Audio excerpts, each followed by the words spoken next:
the fight is in the mind. It's not physical, it's in the mind. As long as the mind refuses to accept defeat, each setback will give you an opportunity to analyze yourself. Where did I go wrong? It's an opportunity. Remember, crisis is an opportunity to evaluate yourself. Where did I go wrong?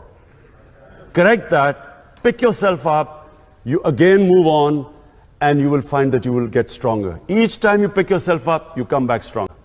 This is what the human being is.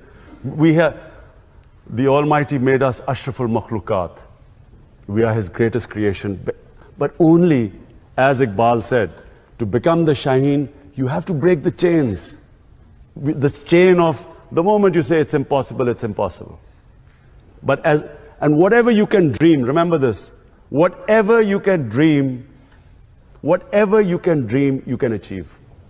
If you can visualize something, you can achieve it.